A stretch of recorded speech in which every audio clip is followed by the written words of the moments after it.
J'ai la vie, oui la vie. Jésus m'a donné la vie. J'ai la vie, oui la vie. Jésus m'a donné la vie. Shalom, shalom bien-aimés, shalom à nous tous. Bienvenue à cette page. Aujourd'hui, nous allons étudier la vivification.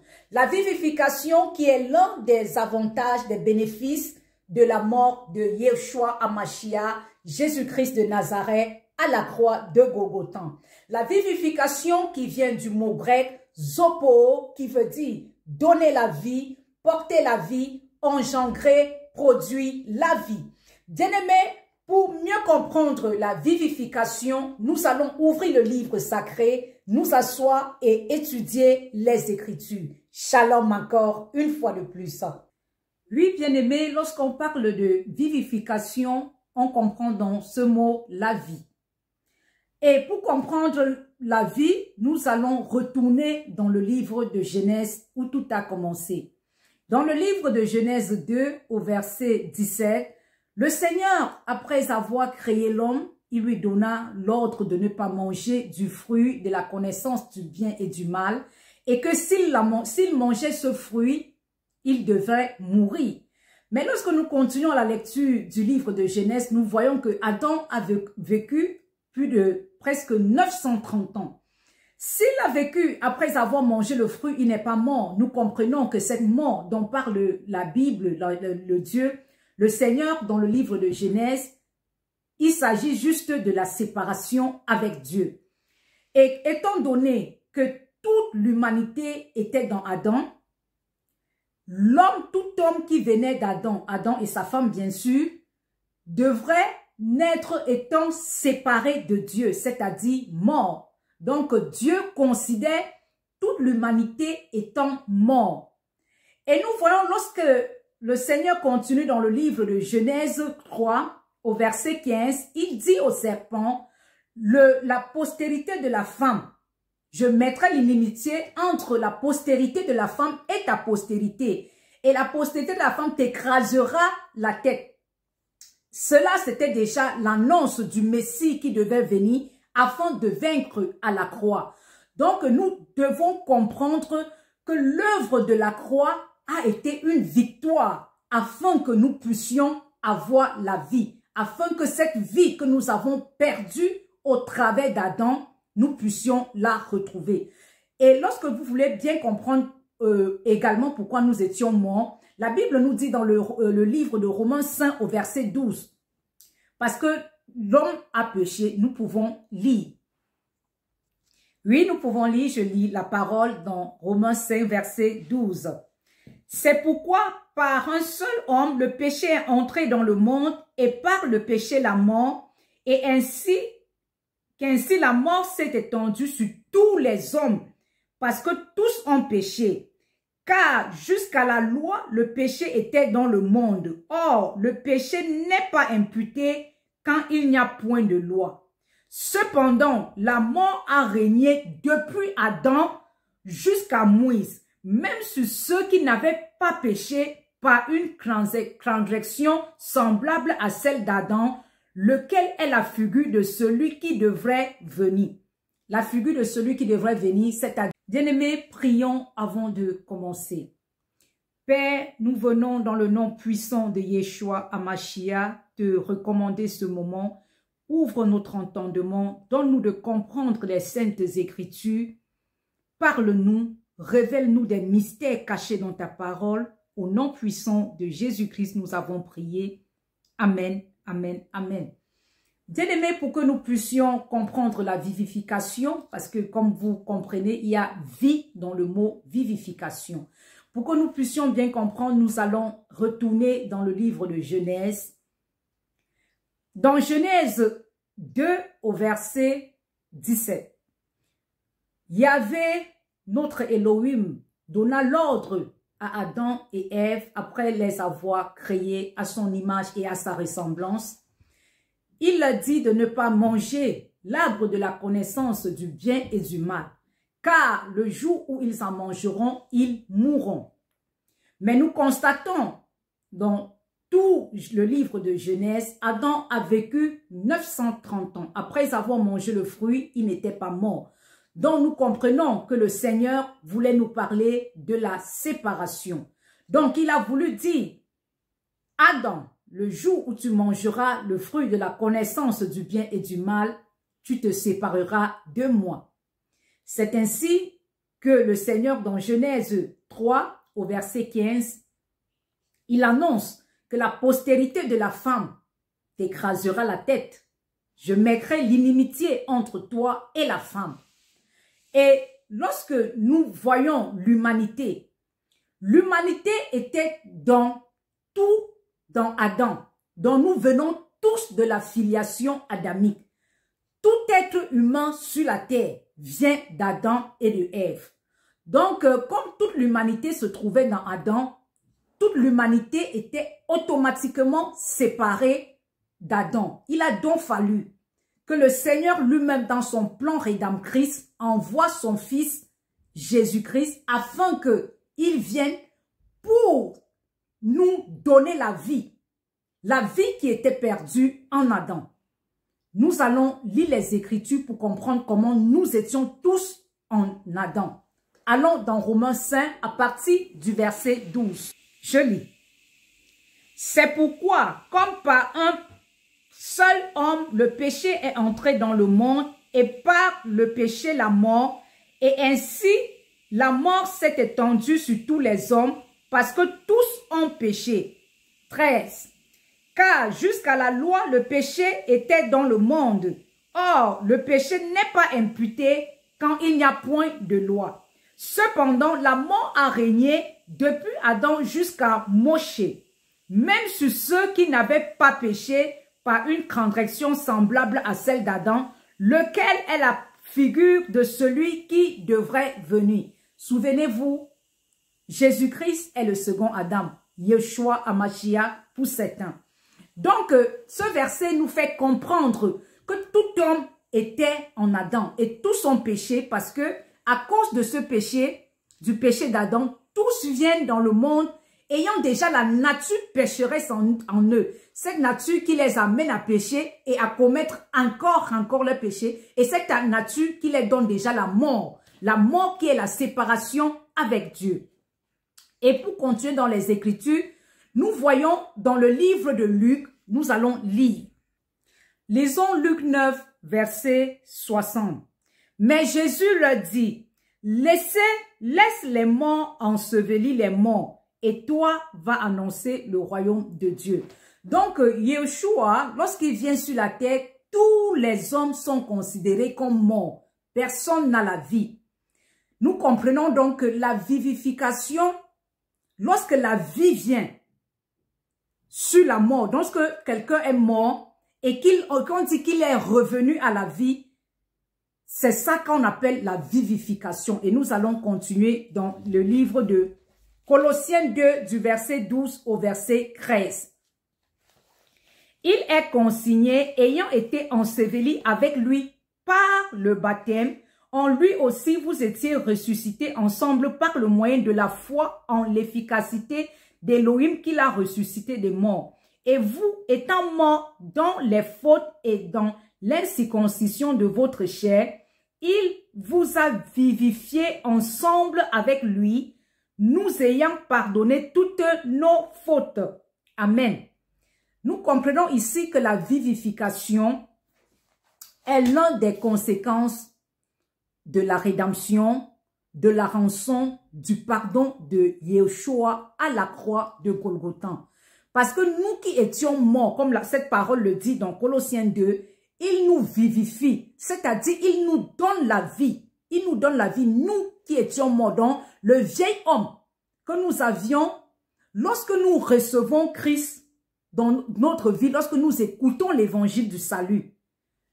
Pour d'autres, lorsqu'ils reçoivent l'évangile du salut et qu'ils disent qu'ils ont donné leur vie à la croix, au Seigneur Jésus, automatiquement, c'est que vous avez laissé votre vieil homme, dont la nature pécheresse, la nature qui était lorsque vous étiez né, qui est née avec le péché, dont vous êtes né avec le péché déjà, plus votre péché, plus ce que vos parents avaient fait, tout ça a été en vous, vous laissez ce vieil homme à la croix et vous devenez une nouvelle créature et vous marchez en nouveauté de vie. C'est ça que la Bible nous dit ici dans Colossiens. Il vous a vivifié. Donc, il nous a vivifié, donc redonné la vie.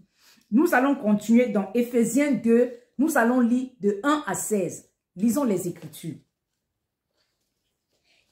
Et vous, étant morts par les fautes et les péchés dans lesquels vous marchez autrefois, selon l'âge de ce monde, selon le choc de l'autorité de l'air, de l'esprit qui opère maintenant dans le fils de l'obstination, parmi lequel nous vivons tous autrefois, donc avant de rencontrer la croix, avant d'écouter l'évangile de la croix, nous étions des enfants de la rébellion, dont nous marchons comme nous voulons. Satan avait l'autorité dans nos vies, nous étions ses enfants, il nous faisait comme il voulait. Maintenant, la Bible nous dit, parmi lesquels nous vivions tous autrefois, selon les désirs de notre chair. Quand la chair te disait fais quelque chose, tu faisais. Quand ça te montait à tête, je veux être avec telle femme, je veux être dans l'impudicité, tu étais dedans. Accomplissant le désir de la chair et de nos pensées. Quand tes pensées te disaient fais telle chose, c'était avant. Et nous étions par nature des enfants de la colère comme les autres. Oui. Comme nous n'avons pas la vie de Christ en nous, on était dans la colère, viens, tu fais n'importe comment. Mais Elohim, qui est riche en miséricorde à cause de son grand amour dont il nous a aimés, nous aussi, étant morts par les fautes, il nous a vivifiés. Donc, il nous a redonné la vie. Parce que la mort qui était la mort adamique, la mort qui était produite par le péché adamique, le péché d'Adam, était en train de produire en nous d'autres péchés. L'ennemi avec le pouvoir également de faire ce qu'il voulait dans notre vie. Maintenant, il dit, il nous a vivifiés ensemble avec le Mashiach. Donc, nous avons reçu la vie. Étant donné que nous étions morts, nous avons reçu la vie de Christ. Nous, notre vieil homme, nous, ce que nous étions avant, c'est le vieil homme, c'est le passé, ce n'est plus toi. Donc ce vieil homme, lorsque tu reçois l'évangile de la croix, c'est que tout ça, c'est calé à la croix. Donc, tout ça a été cloué à la croix et tu es devenu une nouvelle créature. La vie de Christ est en toi. Donc, la parole nous continue en disant, Romains 6 de 1 à 10. Que dirons-nous donc? Demeurons-nous dans le péché afin que la grâce se multiplie, que cela n'arrive jamais. Nous qui sommes morts au péché, nous sommes morts au péché, donc ça veut dire nous on n'a plus de péché en nous. Comment vivrons-nous encore en lui? Ou bien ignorez-vous que vous tous qui avons été baptisés en Mashiach, Yeshua, avons été baptisés en sa mort. Nous avons donc été ensevelis avec lui. Donc, nous avons été ensevelis. On a été ensevelis avec lui par le moyen du baptême en sa mort. Afin que, comme Christ a été réveillé des morts, par le moyen de la gloire du Père, de même, nous aussi, nous marchons en nouveauté de vie. Car, si nous sommes nés ensemble avec lui en devenant semblables à sa mort, nous le serons aussi à sa résurrection, sachant que notre vieil homme, notre vieil être humain a été crucifié avec lui, afin que le corps du péché soit inactif, et que nous ne soyons plus esclaves du péché. Car celui qui est mort est justifié du péché. Or, si nous sommes morts avec Christ, nous croyons que nous vivrons aussi avec lui. Si le vieil homme a été cloué à la croix, a été enseveli avec Christ, tout ça c'est de croire, d'écouter la prédication de la croix et de croire en ce qu'on est en train de dire. Car celui qui est mort est justifié du péché. Or, si nous sommes morts avec Mashiach, nous croyons que nous vivons aussi avec lui. Sachant que Mashiach, réveillé des morts, ne meurt plus. La mort n'a plus de domination sur lui, car il est mort et c'est à cause du péché qu'il est mort une fois pour toutes. Mais en vivant, il vit pour Elohim. De même, vous aussi, estimez que vous êtes vraiment morts au péché, mais vivants pour Elohim en Yeshua HaMashiach, notre Seigneur. Ça, c'est Romains 6, du verset 1 au verset 10. Donc, nous comprenons que la vivification est la conséquence directe de la rédemption, la nouvelle naissance. Par la vivification, donc le fait de dire que nous sommes vivifiés signifie tout simplement que nous sommes liés, nous sommes prisonniers de Christ, nous l'appartenons, nous dépendons de lui. Notre marche sur la terre dépend de lui. Donc, pour comprendre cela, nous allons lire dans Philippiens 1 du verset 13. Parce que notre esprit, notre âme, notre corps est collé à Christ. Parce que nous sommes morts avec lui à la croix. Nous avons été ensevelis et nous sommes revenus à la vie. Lisons Éphésiens 1 du verset 13. De sorte que mes liens en Christ sont devenus manifestes dans tout le prétoire et partout ailleurs. Également, lorsque nous disons que nous sommes en Christ, bien-aimés, être en Christ veut dire que nous avons été justifiés, nous avons l'espérance de l'enlèvement et de son avènement dans les airs. Pour comprendre cela, entrons dans le livre de Galates, Galates 2 au verset 16. Je lis la parole. Sachant que l'être humain n'est pas justifié à partir des œuvres de la Torah, mais par le moyen de la foi en Jésus-Christ. Nous aussi, nous avons cru en Yeshua HaMashiach afin que nous soyons justifiés par la foi en Christ et non par les œuvres de la Torah, parce qu'aucune chair ne sera justifiée à partir des œuvres de la Torah. Alléluia. Bien-aimés, la vivification. Nous allons, pour encore mieux comprendre les Écritures, continuer à lire. Entrons dans le Éphésiens 2 au verset 7. Qu'est-ce que signifie être avec Christ? Être avec Christ veut dire tout simplement être sauvé et notre vie est cachée en lui et nous régnerons avec lui. Nous aussi étant morts par les fautes, il nous a vivifiés ensemble avec Christ. C'est par grâce que vous êtes sauvés et il nous a ressuscités ensemble et nous a fait asseoir ensemble dans les lieux célestes en Christ Jésus afin qu'il montre dans les âges qui viennent l'immense richesse de sa grâce par la bénignité envers nous en Jésus-Christ. C'est Éphésiens 2 du 5 à 7. Bien-aimés, nous allons comprendre être en Christ. Pas Christ maintenant. Nous étions tous morts en Adam à la suite de sa défaite dans le jardin d'Éden. La mort signifie la séparation, comme nous allons dire au début, ce qui explique dans le passage de Romains 5:12, nous étions tous morts. Bien-aimés, nous étions tous morts. Donc, lorsque tu dis, je suis à Christ par Christ, je suis pas en Christ par Christ, ça veut parler que tu es là par, tu es passé par là par la mort.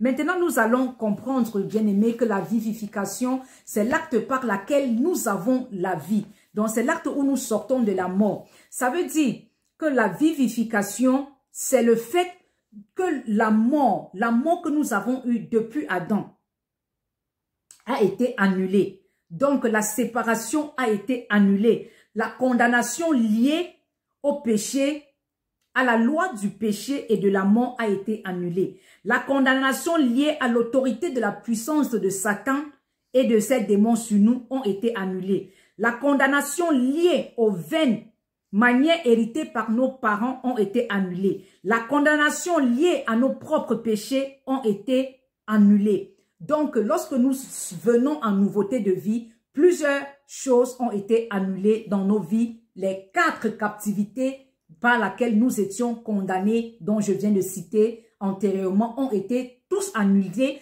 Nous venons là en nouveauté de vie. Nous avons une nouvelle vie et nous marchons en Christ et pour Christ. Donc, lorsqu'on est né de Dieu, né de nouveau, lorsqu'on reçoit l'évangile de la croix, nous devenons une nouvelle personne. Nous abandonnons notre vieil homme à la croix afin de devenir des nouvelles personnes, de marcher en nouveauté de vie et notre vie dépend de Christ. Tout ce que nous avons, c'est seulement de d'écouter sa voix et de marcher dans sa volonté. Parce que tout dépend de lui. Notre vie également commence sur cette terre à partir du moment où nous sommes nés de nouveau, où nous avons reçu cette vie, où nous avons reçu l'évangile de la croix. C'est où notre vie commence, c'est où le Seigneur commence à compter notre vie sur cette terre. Mais lorsque tu es mort là, l'autre là, lorsque tu es encore mort, tu n'es pas encore en Christ, tu n'es pas compté. Donc notre vie commence sur la terre, notre parcours sur la terre dépend de Yahvé, dépend du Seigneur, dépend de notre Elohim dès le moment que nous avons la vie. C'est-à-dire nous avons été reconnectés à Dieu. Le Seigneur marche en nous en nouveauté de vie. Le Saint-Esprit, lorsqu'il nous donne la vie, il nous donne également son esprit, le Saint-Esprit de Dieu, qui est Christ lui-même, qui marche avec nous, qui nous conduit, qui nous guide. Et tout notre parcours sur la terre dépend de lui. Tout ce que nous faisons dépend de lui. Bien-aimés, c'était la vivification. Envoyez-nous vos commentaires. Envoyez-nous des autres choses que vous aviez à ajouter par rapport à ce message, afin que tous ensemble, nous puissions être édifiés. Shalom. Bien-aimés, nous allons lire Éphésiens 4, de 20 à 24. Très important, à retenir.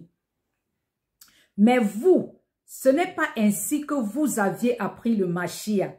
Si toutefois vous l'avez entendu et avez été instruit par lui, conformément à la vérité qui est en Yeshua, Jésus, à vous débarrasser pour ce qui est de votre conduite précédente, du vieil être humain qui se corrompt selon le désir de la séduction, à vous laisser renouveler par l'esprit dans votre pensée et à vous revêtir du nouvel être humain, créé selon Elohim dans la justice et la sainteté de la vérité. Bien-aimés, nous comprenons que par la vivification, la vie des élus est liée, c'est-à-dire attachée à Christ, à Yeshua, à Mashiach, à Christ. Nous sommes liés, son esprit est lié en nous. Donc, lorsque nous sommes enfants de Dieu, nous allons comprendre par la vivification, nous sommes en nouveauté de vie, l'esprit de Dieu est en nous, nous sommes liés, nous sommes connectés à Dieu et nous sommes l'ouvrage de ses mains comme nous l'avons lu dans le livre d'Éphésiens 2, de 4 à 13.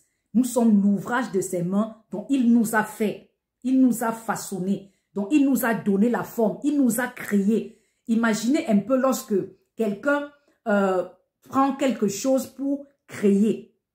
Quand il crée, c'est lui qui donne la forme qu'il veut. C'est lui qui façonne cela comme il veut. Donc nous avons été créés, façonnés, moulés, selon comme le Seigneur veut.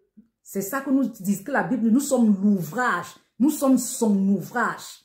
Donc, exemple comme une maman, un exemple très simple, une maman fait le repas, elle prend les petites épices et compose à son goût. Ce repas, c'est sa recette, c'est elle qui a concocté ce repas. Donc, elle a donné la forme d'un gâteau. C'est elle qui donne la forme, elle moule ça comme elle le veut. Donc, c'est comme ça que nous sommes dans Elohim. Lorsqu'il nous donne la vie, nous sommes l'ouvrage, il nous transforme, il nous moule. Et nous devons juste marcher dans ses voies, dans l'obéissance de sa parole. Oui.